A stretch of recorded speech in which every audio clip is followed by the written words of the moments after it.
2020-04, this board is authorized to meet electronically.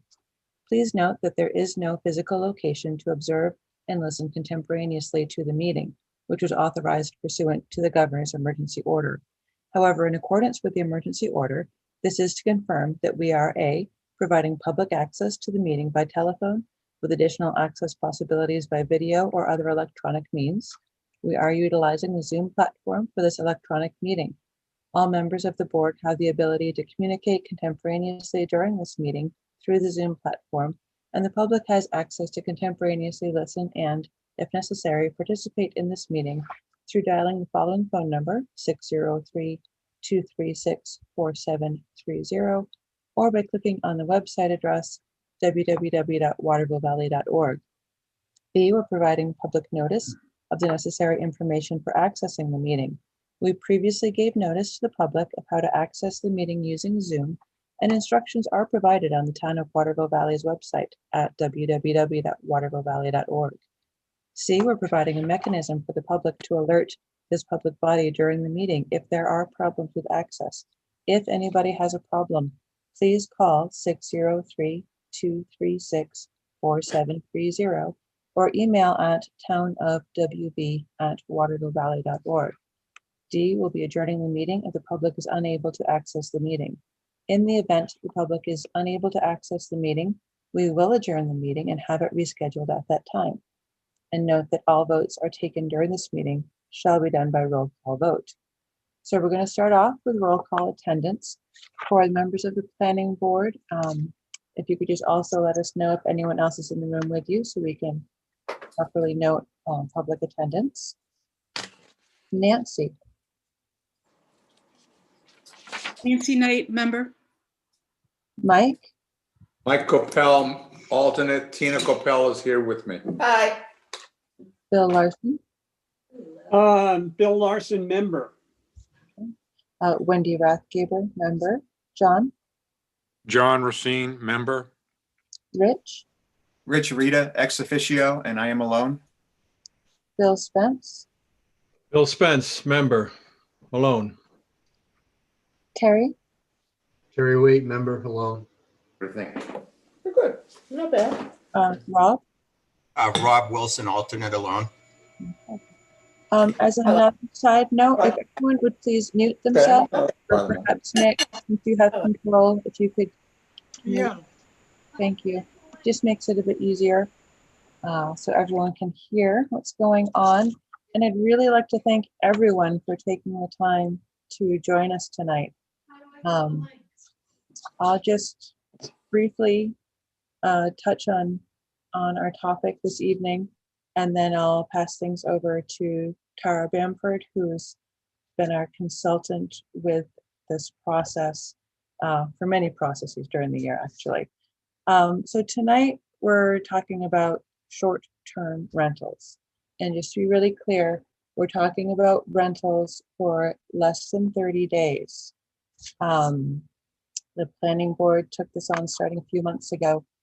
The issue we have is that even though it's common practice in Waterville Valley to rent dwellings, whether they be single-family homes or condos, while it's common practice to rent them for the weekend or the week, since that practice is not in our zoning, it's not allowed. So the planning board's trying to bring everything in line. The New Hampshire Municipal Association has recommended that towns, we aren't the only town that is grappling with this.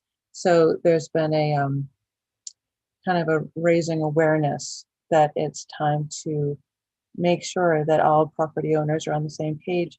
And so this public hearing is a chance for us to present the amendments that we're going to be putting forth in theory in March, depending on what happens with COVID, but for the town meeting, traditionally is where this would be put forward.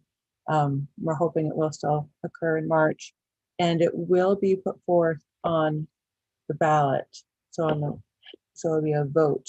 So we want to make sure that everyone understands as clearly as possible what they'll be reading on this ballot because, well, a little bit of legalese involved with zoning. So we're just trying to get everyone informed. So again, thank you all for taking the time to find out and have your voices heard. So Tara, if I could pass it over to you. You have the screen sharing capabilities, is that right? Yeah. So what I thought I'd do, if it makes sense to you, is put the summary up on the screen that was in the notice and just kind of give that overview and then go to the actual text of the amendments. And I'm assuming you want to take comments then on each amendment one by one, or in the groups maybe that we talked about them. Yeah, I'm not sure how many people who are here tonight were at our previous public hearing, but we found the easiest thing to do was to type a comment or question in the chat box. And in that way, we'd be able to address everyone's concerns.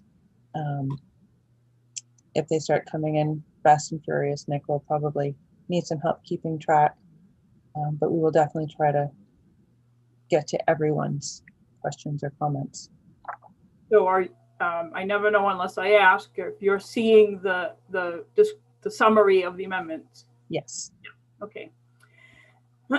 So Amendment 1 is like kind of the not very substantive catch-all, but does have a few substantive things in it that we'll talk about when I go to the detailed text. One clarifies how the ordinance is applied, because there was some language in it that wasn't quite correct about governmental uses, and we're trying to be even clear about the fact that if something isn't articulated as allowed in the ordinance, it's prohibited under the structure of the ordinance. There's also been some confusion about when people need a permit for a home occupation, and that's probably resulted in some people going and asking if they need a permit and other people just going ahead assuming they didn't. So one of the things in Amendment 1 would be a clarification that if you have the public coming and going from your home, then it needs a permit, because then you'll want to make sure that it's meeting life safety codes. Another thing in Amendment 1 is cleaning up the references to lodging. There's just all kinds of terms in there used different ways now, and this would just replace them all with a definition for lodging facility. To again, just try to be clear what's what. Amendment 1 would add a definition for transient, meaning stays less than a month, and that would be in line with the state building code, and that would make everybody's life, including your code enforcement officer, easier. Because we're talking a lot about rental of rooms and homes, we put in Amendment number 1 a clarification that if you have a lodger, for even a season, that's not what we're talking about. That's non-transient, no special permit. That's just allowed as accessory to your residence. Because we're going to articulate short-term rental, we have a definition in there as a part of Amendment 1, and there's just some correction of language in another definition. I think we should have started out too saying that one of the main differences between what was discussed at the first hearing and tonight's hearing is that the different pieces have been broken into different amendments. When we first talked about it and the board first put it out for public comment, everything was together in one amendment. And I think that was causing some concern about people who the board heard from a lot of people at the first hearing that supported pieces of what was being proposed, but not necessarily everything. So by parsing it up into 7 different amendments, people will be able to pick and choose what they're comfortable with. Yeah, sorry, Tara, if I could interject just one quick thing. Nick had asked for all members of the public, if you could just put your name in the chat, just so we can keep track of who is here for public. sometimes it's hard to tell just by the name on the screen. Thank you. Sorry. You might want to also ask that people state their name when if they're gonna speak, because Absolutely. that's really the key part that needs to be in the minutes. Yes, thank you. Participated in the hearing. So amendments 2 and 3 are about rooms in a residence, rental of rooms in a residence for short-term rentals, not the larger, but maybe the Airbnb, and would make clear that this is allowed, but you just need to get a permit as a home occupation to show that parking and safety are met. And this was separated itself, not just separated out, but separated into 2 amendments, because some people are looking at the LDR a little bit different than some of the other districts. So this would enable people to say that they feel it's okay in the HDR, VC, and C1, but maybe not in LDR. And I'm not trying to bias anybody. Obviously, the planning board would hope that everybody's in support of all 7 amendments by town meeting. Amendment 4 adds bed and breakfast as a new use by special exception in the high density residential district. It's already really a permitted use in the VC because lodging is allowed in the VC, and it's lodging, but because we'd be adding it as a new category that you could go and apply to the zoning board for a special exception in the high density residential district, we'd call it a permitted use in the VC as well. 5, 6, and 7 are getting at the rental of homes.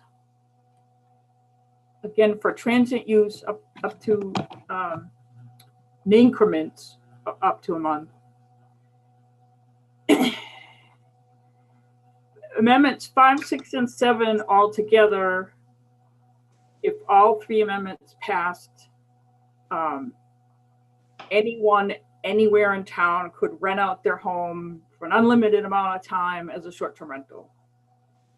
So again, I think, and I'll speak for the board, but trying to offer choices to the voters by breaking it down this way. But again, if 5, 6, and 7 all passed, anybody in town could rent out their home as a short-term rental for an unlimited time. The difference between these would be if somebody's only going to rent it for up to 30 days, say when they go on vacation or a couple of vacations, that would just be allowed as an accessory use. No need to come in the town office for a permit. It's just fine.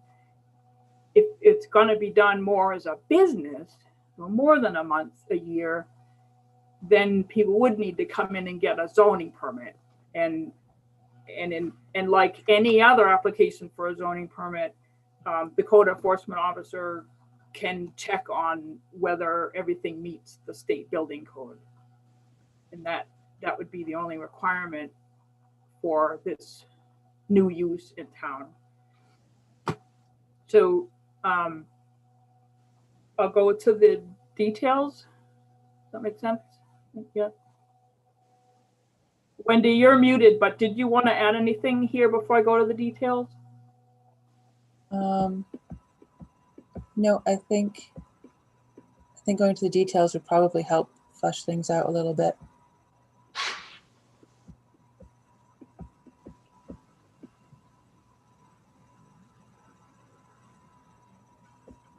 So hopefully you're seeing my screen again. Yes? Yes. So I'll go through Amendment 1 slowly, and whoever, Nick, you're checking for questions, and for Wendy, will just tell me when to stop, right? I can't see anything other than the screen I'm sharing. All right, we'll keep an eye on it. I have you in the corner, Wendy, just recognizing you are chair, and you get to tell me to stop. Okay. So this is, again, Amendment 1 is multiple little kind of cleanup pieces, and this is one.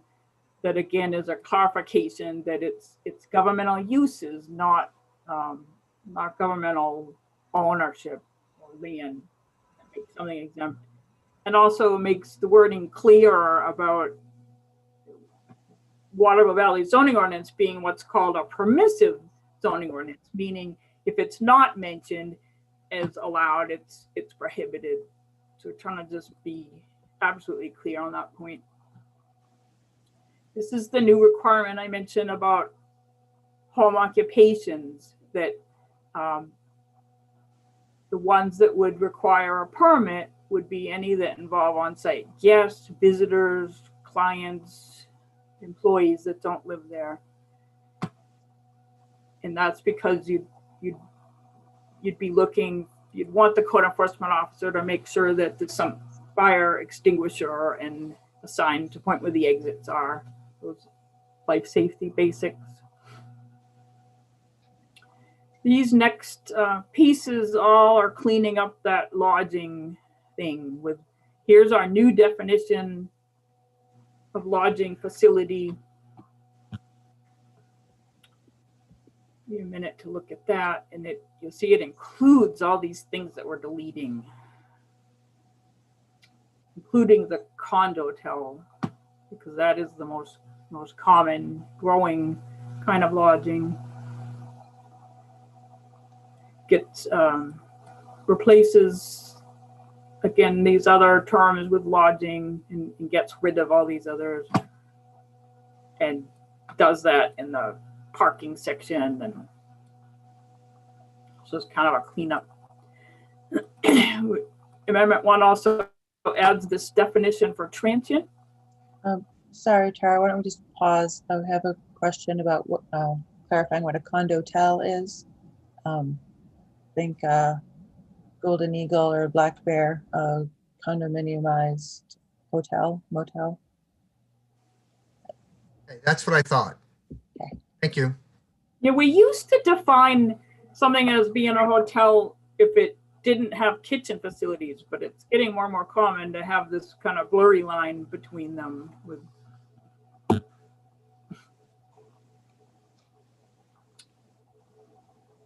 so there's the new definition for transient, which is gonna line it up with the state building code.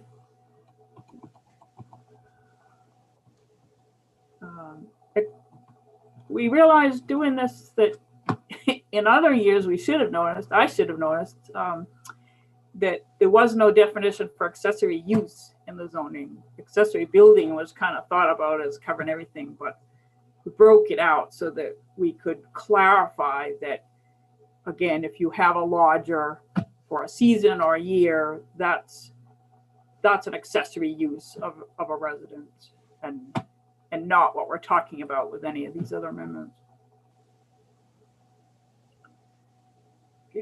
It adds a new definition for short-term rental. It's going to be a new use, so it needs a definition.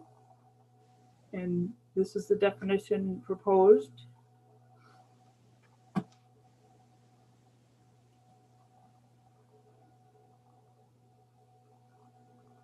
And if there's no more questions on Amendment 1. No. Nope, nothing else has come in. Okay. On Amendment 2.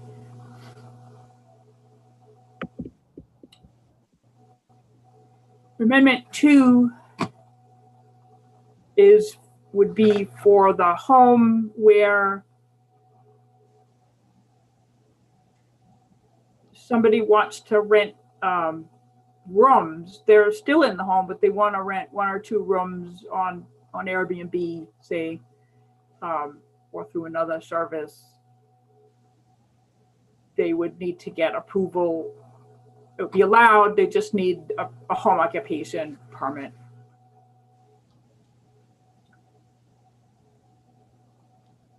And that would be in the high density residential district, BC and C1.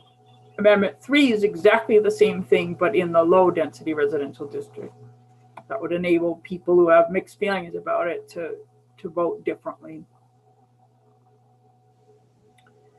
Anything on 2 or 3? Yes, I had a question. Yeah, Just go a ahead, minute. Tom. Tom, go ahead. Oh, I'm sorry. So basically Amendment 2 makes every resident potentially a lodging by the definition of the lodging. And when we get further down, it concerns me because I live in a low density residential. I don't really have a problem with people renting the house out, for a period of time, even a short-term rental. But I do have potential issue where conceivably a neighbor could be a couple that has a big house, let's say 5 to 6 bedrooms. They could be renting out 5 bedrooms every weekend. No, it's 1 or 2 bedrooms very specifically.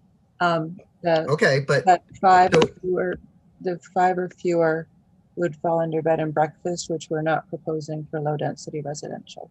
So the 1 and 2, it wasn't clear to me that you're limiting it to 1 or 2.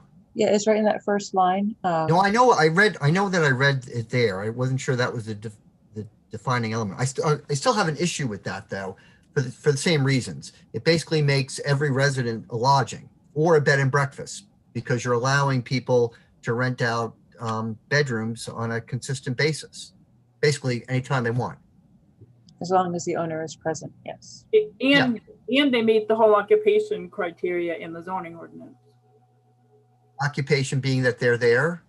There's a home occupation section in the zoning ordinance. Home occupation in this instance is almost like an occupation as in not a job, but working from home, not living in it. Okay, I mean I don't think that's part of what I'm asking about, but that's a concern to me. That means because my understanding is there's but people then could basically, it's like having a bed and breakfast next door. For 1 or 2 bedrooms, it is essentially. You could, yep. So that's why we've broken it out for both the HDR, BC, etc., and the LDR. So everyone will be able to vote according to where they find it appropriate or not. And one of the reasons to incorporate, the permit for home occupation is there are some controls on that to make sure that it fits in a neighborhood, such as there be no offensive noise. This parking has to be adequate. Yeah, but I mean, parking being adequate. I mean, in a low density residential, you don't want people necessarily building parking lots to accommodate their guests, their weekend guests. So that's another issue that I would have with that, designation. Okay. Well, I definitely hear that concern. Okay, no, thanks.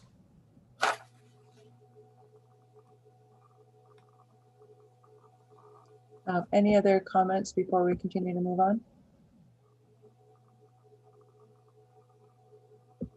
Okay, thanks. Amendment 4 is the bed and breakfast, and that would be more than that 1 or 2 that you could just do as a home occupation, but not more than 5, so it doesn't become a hotel. Is that allowed? Sorry, is that allowed in a low density residential? No, if you So you should be reads through. Yeah, you'll be able to. looking at the text here where it allows it with zoning board approval as a special exception in the high density residential district. Okay. Not LDR at all. And by going to the zoning board for a special exception, the abutters would be notified as well. So people would have a chance to chime in and say, well, we don't want to live next to a parking lot. What could be done to add a buffer or screen or relocate that? So I just want to understand this. So even if it went forward in a high, so you're basically saying you couldn't go in and get a special variance to be in a low density residential, but if you wanted something more, you could do that in the high density? Is that how that works? We're not talking about variances. A variance is an appeal. Okay, so We're talking about having to meet. if you went in and asked, could you have bed and breakfast in a low density residential? No. No. Okay. Craig Larson has a suggestion. I would like to propose that the bed and breakfast be included in the low residential density section, mainly because that's where all the older houses and the bigger houses are. And the cost of maintaining the houses are very substantial compared to the commercial area, which I don't know how many houses are actually in the village commercial or how many houses are in the low, high density residential area. Most of them are in the low density residential area. If we could put a caveat in that they would be 2.5 acres or more, the lot size, I think that would be sufficient to slow things down or make it more amenable. Under the present zoning, if you had 2.5 acres, you could actually subdivide into 5 lots and thus get what you wanted, except with no controls whatsoever. So, I mean, there are options about it. You could Craig, just subdivide the property. to make a point, I counted, I believe there are about 15 single-family homes in HDR. And how many are in the low residential density? Oh, I did not count in LDR. Well, I bet you it's close to 200. Oh, yeah. No, I was just referring, so asking. You're actually proposing something that's affecting probably very few, if none, houses that would satisfy a bed and breakfast scenario, I guess. That's correct. We did. Right. So I would like to see if you put a caveat in the low residential density zone that it'd be 2.5 acres or larger, that the lot size would be 2.5 acres or larger, owner occupied, and you could put other controls in there too to alleviate any issues down the road. Because of the half-acre zoning, that's how I see it. I would disagree with that because I live in a low density residential, actually close to Craig's house.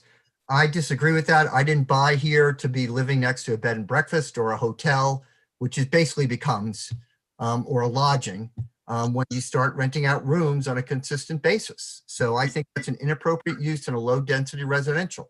Wendy, I'm going to be the bad guy and suggest that you ask Nick to mute people when they don't have the floor from you so that we don't have this back and forth between the public. Yeah, thank you. Because there are so many people here, we do want to make sure everyone has a chance to weigh in and not just have it be a quick back and forth. So we'll ask that people just, put their notes in chat when they have something to add.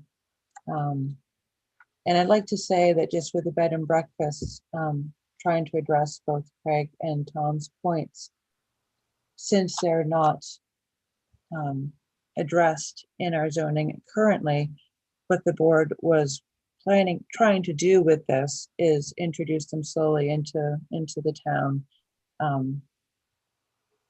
I definitely hear your point, Craig, about the more older houses being in LDR, but this was sort of an attempt to ease this different type of short-term lodging into the town.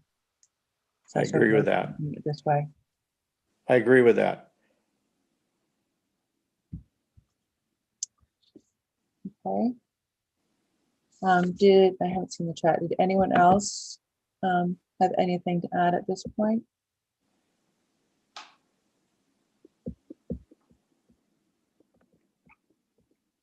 Okay.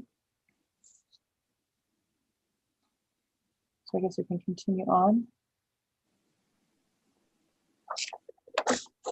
So 5, 6, and 7 all think about 3 parts of a whole. I'm sorry that I can't show them all at the same time on the screen. It just doesn't work how the document is. But if 5, 6, and 7 all passed, anyone anywhere in town could rent their home on the Airbnb type market. And because at the last hearing people had concerns about different pieces of this, it's broken into 3 different amendments and revised a little bit. So Amendment 5 is the one that would let anybody rent their home. It would just say, renting it for up to 30 days in a year is a normal everyday accessory use of your home. Being able to rent it to go on vacation is not a business.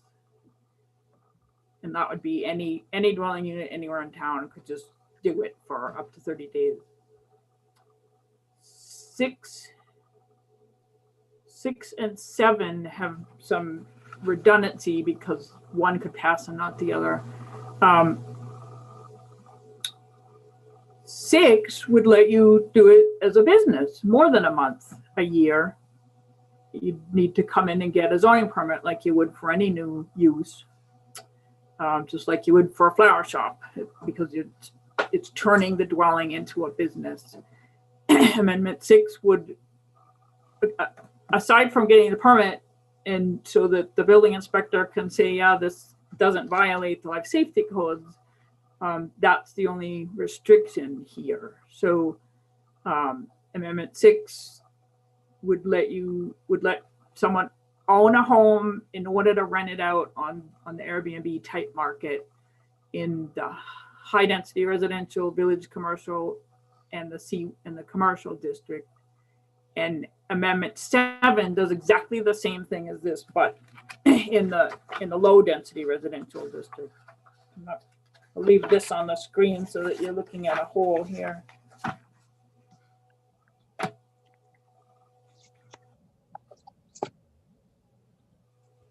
That's it.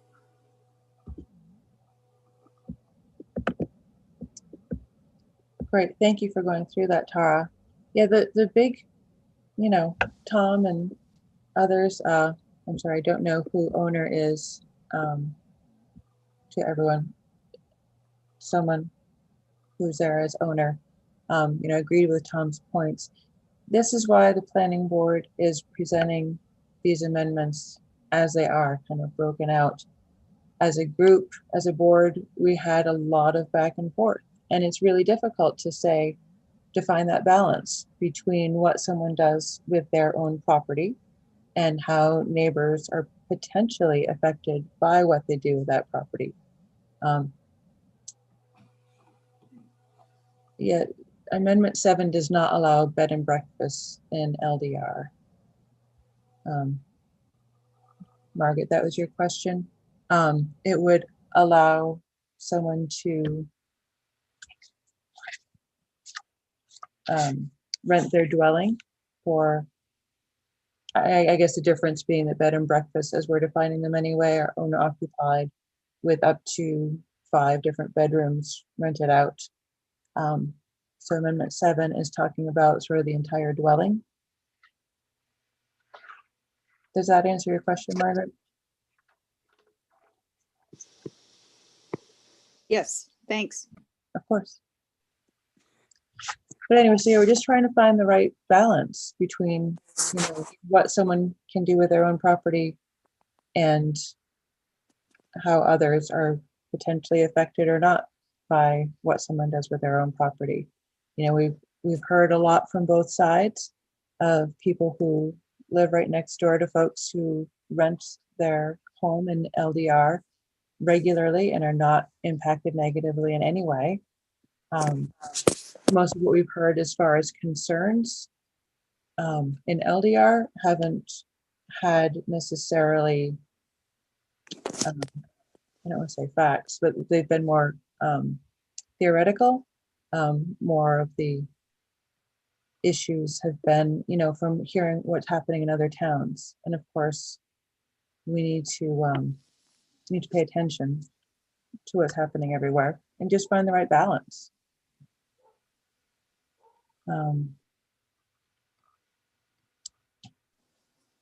At Tom's point, again, allowing the rental of 1 and 2 bedrooms does become a small scale B&B. It depends on how you want to define it. But yes, that would be the earlier amendment. If you look at your definition of lodging, it's kind of like that would become a lodging by allowing people to rent consistently 1 and 2 bedroom units in an LDR while they're there. Yep. Matt Schwegler has a question.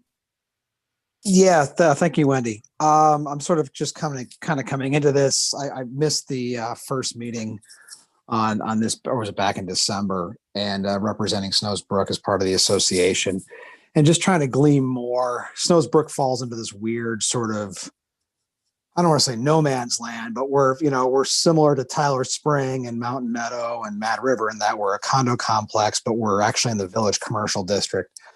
So we're not technically HDR. So I'm trying to see how this potentially impacts us and impacts the property owners that maybe are looking to rent out their units to offset the costs of maintaining their individual places. And that's why I'm sort of just here tonight trying to glean more on this. I guess my concern is if any of these don't pass, what happens? I'm trying to sort of sort through all this. So I guess I'm just still a little confused. I get the clarification on the LDR and the bed and breakfast and all of that, but I'm trying to, for people that I represent, trying to see how this is potentially going to impact them. Can I just ask a clarifying question? Wendy? Yeah. Matt, did you say you're in the VC? Yeah, Snowsbrook falls within the Village Commercial, and then there's a variation on that, right? Because the north side is Village Commercial, and the south side of the brook shares whatever district that the Silver Fox and the Conference Center are in, I believe. You're still good if nothing passes, because lodging is allowed in the VC. Okay. So it sounds like for the people that are owners of Snowsbrook, this is really not as much of a going concern as it is, let's say, for people who are in the more lower density district. Is that correct? Or HDR. Or HDR. Okay. Okay. But it's, if you're renting something out regularly, you're operating a lodging, but lodging is a permitted use in the VC already. Okay. So it's not something we have to be concerned about as much, I guess, is what I'm hearing. That's my interpretation. Yes. Okay. No, I really appreciate it. Thank you very much. It's very helpful. And in terms of other folks with condo associations or homeowners associations, rules in those associations, of course, can always be more strict than the town regulations. So however the town vote goes, the associations can always impose stricter rules. Yeah, we're actually having that debate right now, and that's one of the things I wanted to go in with, is just having all the information there, because as an association, we are having that conversation, or at least the preliminary stages of that conversation. So great. Thank you very much. Thanks, Matt. Wendy, this is Rich, may I ask a question of Tara? Go for it, Rich. Tara, could you, I think you're better than anyone here who can answer the basic question, I think, that Matt has, is what happens if these amendments are not approved? And could you roll into that, your answer, the recommendation from NHMA and that court case in Portsmouth, which is really something that at least motivated me to take a hard look at this to protect town interests? Maybe. Let's see. That was a good Sorry, question, I apologize. because there's a lot of things that happen if these don't pass. But in New Hampshire, if something isn't clearly allowed in your zoning ordinance, it's prohibited. And unless you have a zoning ordinance that lists the things that are prohibited instead, and you don't, you list what's allowed by special exception or as a permitted use. After the Portsmouth court case was about somebody who owned two homes. They lived in one and they had the one next door on the short-term rental market. And what came out of that court case was that, well, the definition needs to say what's accessory, what's lodging. You need to be clear in your definitions. That's the message from all of the municipal attorneys after that court case, is that you not only can regulate short-term rentals, but you should be deciding how to define them in your community and in what districts they're allowed. These gray areas are what are leading to the court cases. With the caveat, I'm not a lawyer. Don't play one on television. No, I am consulted sometimes by land use lawyers after, I won't say how many years I've been doing this. Great. All right. Were there any other questions? I don't see anything else in the chat. Oh, Tom, you had a question regarding the definition for rooms? Yeah, when you go back to the amendments, and this is what I asked in the beginning, that where it shows the initial amendments where it defines or mentions 1 or 2 bedrooms, that's I found a little confusing because can you put like something that clarifies a little bit more like a maximum of 1 or 2 bedrooms? Because to me, I found it was kind of open-ended when I read it. That's why I asked the original question. Are we talking about amendments 2 and 3? I believe so. Yeah. I'm not following the question though. Well, it says amendment number 2 would add renting 1 or 2 bedrooms. What if I wanted to rent 3 or 4 bedrooms? Well, it doesn't say you can. But it's kind of, I think, a little nebulous in terms. No, Tom, It's you have to go back to the beginning. If it's not specifically allowed, you can't do it. So this says you can do 1 or 2 bedrooms. You are not allowed by definition to do 3 or 4. It is definitional. And with the added definition for bed and breakfast, it's going to be even clearer that if you rent it 3 or 4, you're a bed and breakfast without a permit to be a bed and breakfast. Okay. It wasn't obvious to me when I read it, that's all. Paul Parker Johnson had a question asking to get the name of the court case just referenced in Portsmouth. Do you have that off the top of your head, Tara? No, I don't have a mind for those details, but I can quickly. I think it was Portsmouth versus, what was it, Working Stiffs Inc.? Yeah, Working It was. Partners, that's It was. great. Yeah. That's correct, Rich. And that was in 2019. It went all the way to the New Hampshire Supreme Court. And they ruled on it in, what was it, September of 2019, I believe. Yeah. Thank you, Rich. Yeah. All right, Paul, all you have to do is look up short-term rental, New Hampshire Supreme Court, and it will bring it up. Yeah. But just to clarify, Paul, since you said you didn't get that Portsmouth versus Working Stiffs, something along those lines. Working Stiff Partners, I think it was. Thank you. Okay. All right. Anything Wendy, else? yeah, Wendy, I have just a question here. Tara, amendments 5, 6, and 7 call for short-term rentals of a dwelling unit. Did you purposely leave out dwelling and limit it to units? I did that because dwelling unit is more encompassing. So it might be.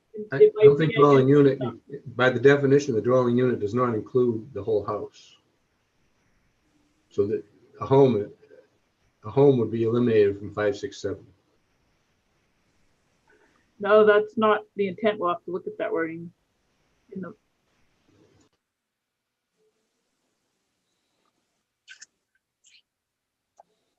Were you reading it, Terry, as dwelling unit is like the part, like a. There's a definition. Yeah. In the definitions, there's a definition of dwelling and there's a definition of dwelling unit. And a dwelling unit is a unit within a dwelling. Well, I think it's correct. We can talk more about that when the board meets in the morning, but I think it's correct. The way you've defined dwelling unit, it's half of a 2-family dwelling. Or it's a piece of a multi-family dwelling. I don't have any problem. That's what this definition of dwelling unit is trying to say. If that needs work, we can look at that too, but. I would just ask that you review it, Tara. To me, it looked like the way I see this is it doesn't include the renting of a whole home. Well, it does because it says with its own cooking, living, sleeping, and sanitary facility. But it specifically says dwelling unit. Yeah, a dwelling unit is is an apartment, it's half of a duplex, it's a single family home. That's what we mean by dwelling unit. That's not the way it's defined. We can just, Yeah, we can go over that. we can go over that in the morning. Okay, I just mentioned it because I didn't know where this was a public hearing, if you can make changes after this. Well, We can. you can't make changes after. But this would be more of a grammatical correction, not a change of intent. I think it's a meaningful one. I think we mean dwelling unit, because you're trying to allow people in a condominium complex, in a multifamily building, in a duplex, to do this as well, not just a dwelling, not just a single family dwelling. We can make changes today.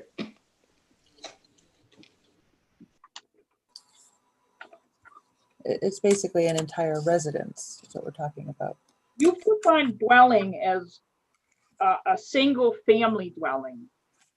And that's not what you mean here. You mean dwelling unit. You mean an accessory apartment. You mean a home that the accessory apartment is attached to. You mean half a duplex. You mean one unit in a multifamily dwelling. That's a dwelling unit. Okay, so then I'm wrong in the way I interpreted then. What you're saying is this does not include a single family home. You can't rent out a single family home. A single family home is a dwelling unit too. But Yeah, not so- according to the definition. That's all. That's all right. Yeah, so Amendment 5, I think we were specifically looking at dwelling units in like two-family homes, like where there's a in-law apartment, say. Then in Amendment 6 and 7, it was specifically the entire residence, right? Whether 5, it's 6, and no, not anymore. That was in the previous version.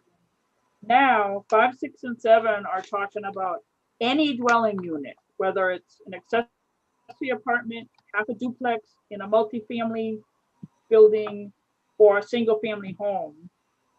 5 is, they're separated by time and zoning district. But right now, they all apply to any kind of dwelling unit. A single family home is a dwelling unit. Half a duplex is a dwelling unit. An accessory apartment's a dwelling unit. An apartment's a dwelling unit.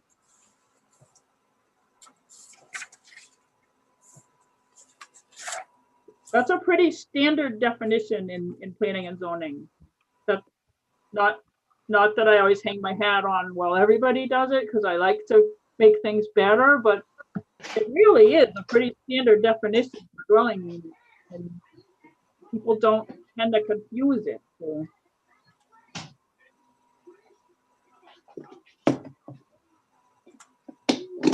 Tara? Are you okay, Tara? Are you okay, Terry? I haven't, Yeah, we can. I'll discuss it tomorrow. just in 30 years, I've never run into dwelling unit being interpreted any different than my. okay. Yeah, we can pursue that more tomorrow. Any other comments or questions, especially from the public? You on? I am, yeah. I don't see Jill or anyone on there.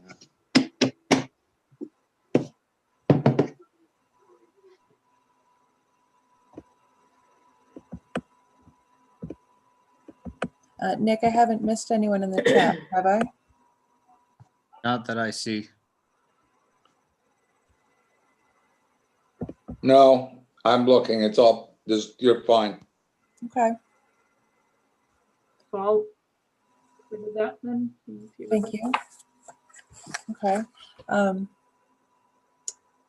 Did the board have any additional points that you feel like it's important to make, or clarifications, questions, comments? Should we move to adjourn? Well, I just want to make sure people understand that we're voting on this tomorrow. Is that correct, Wendy? Yes. To advance them as articles in the zoning on the official ballot. This is not something that can be discussed Official warrant. in a deliberative town session. It will be on the official ballot. Yep. Yeah, that's what I had said in the There beginning. can't be any The amendments warrant or article. anything like that. Yeah, I guess the only other thing I'd probably want to mention is we had talked as a board and we don't have specific dates, but we had talked about having informational meeting, an additional, just informational meeting, not a public hearing per se, in advance of town meeting. Just to your point, Rich, because there won't be a deliberative session around this, and we want to make sure everyone understands what we're going to be voting on. But there will be too late to make any changes at that time. Well, technically, at this time, it's a bit late. Well, and we have tomorrow, but yeah, Yeah. if we all manage to get up. Of course we will. This is my third meeting. I hear ya. Well, if there aren't any other public comments, I guess I would look to close the public hearing. Last chance. I don't want to cut anyone off. We're here to answer questions. They're all leaving you. I know. It's okay. As long as I'll never leave you, Wendy. Don't worry. Oh, thanks, Mike. As long as Tina's with you, that's fine. As long as she's here with me.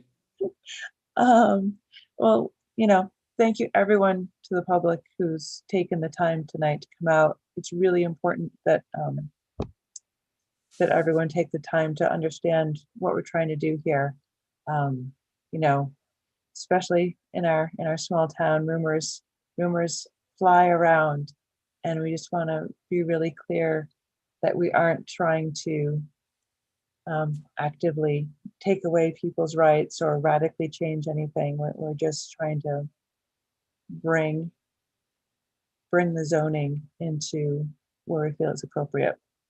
And this is your chance to, well, in March will be your chance to let us know if we're going in the right direction or not.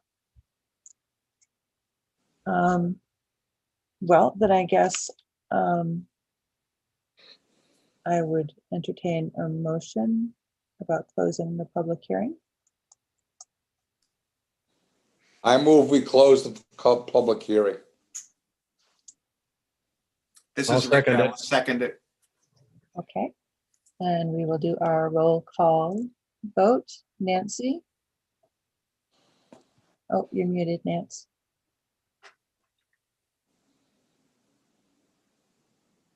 Still muted. Weird.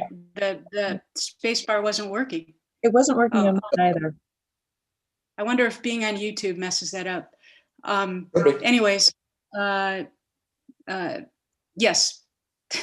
Nancy, not yes. Bill Larson? Yes. I vote yes. John? John Racine, yes. Rich? Rich Rita, yes. Bill Spence? Bill Spence votes yes.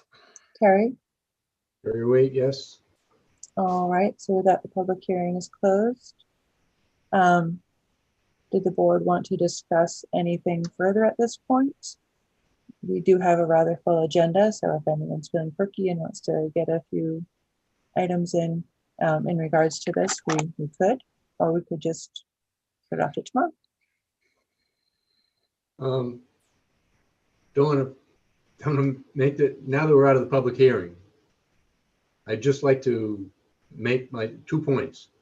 One is that if you read the definition of dwelling and dwelling unit as it now stands, dwelling is a single detached principal building used primarily for resident occupancy.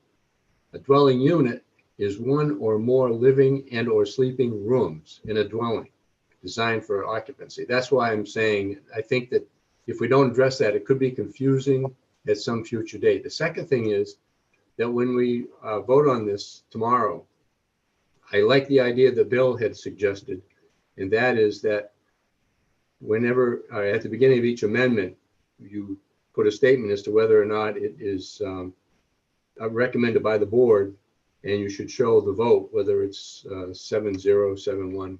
I would suggest that we do that. Yeah, I agree. That's never done for amendments that are proposed by a planning board. That's only done when it's a petition amendment or proposed by the select board. No, we also do it with the school board. There is not, my understanding is there's nothing to preclude us from doing that. Possibly. I haven't seen it done, but It would seem as though it might be helpful. Because these are warrant articles. right. And the introductory language to each one is going to say, are you in favor of Amendment 3 as proposed by the planning board? And at the end, what we do from the school board and with the select board, I don't know if anybody's left from the select board, Rich is, it is not uncommon for us to say by a vote of. Hmm. Of course, in our case, there's only 3 of us, but it is not at all uncommon. Well, this is Rich, I'd like to think about it and we can discuss it tomorrow if that's okay. Yeah, I would want you to ask your town attorney because the state law is very specific about how you word zoning amendment language. Okay. And Margaret is here too, Mike. You have 2 select board members here. Well, then you guys can gracing both vote. Yeah, we've been at it since 3 o'clock for good or ill.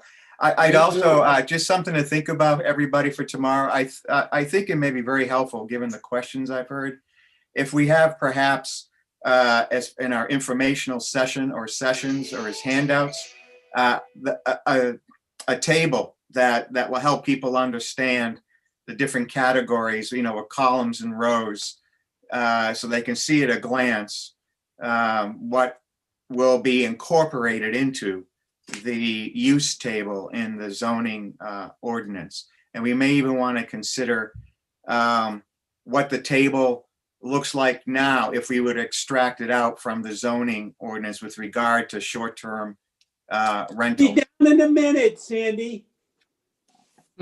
Okay. I think that makes sense. Just something for everyone to think about. I'm just trying to make it so that people can better understand. It is very confusing, even Rich? for us who've been dealing with this. Rich, Yes, as I yes, sir. understand it, that is something we can do in the informational session, but cannot do as part of the voting sessions. Right, as part of the warrant. Right. That's what I said, as a handout that can be given to people or in on our informational sessions. Right. Wendy, can I just butt in here for a second to tell you who owner is? That it's Tim and Nina Rose. Oh, hi guys. And I wrote other because I couldn't read that it said owner. So I told you who we are when I chatted in. Okay. I just wanted you to know that Thank you. we're not, of course, voting members in the town. So Thank you. All right. Well, if we don't have anything else for this evening, we have a couple of things to think about in terms of the dwelling unit and how we want to proceed with the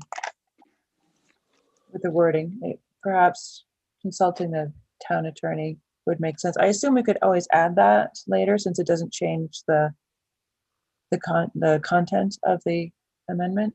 Right. Okay. You're voting tomorrow on the actual language of the amendment. Okay. Right. All right.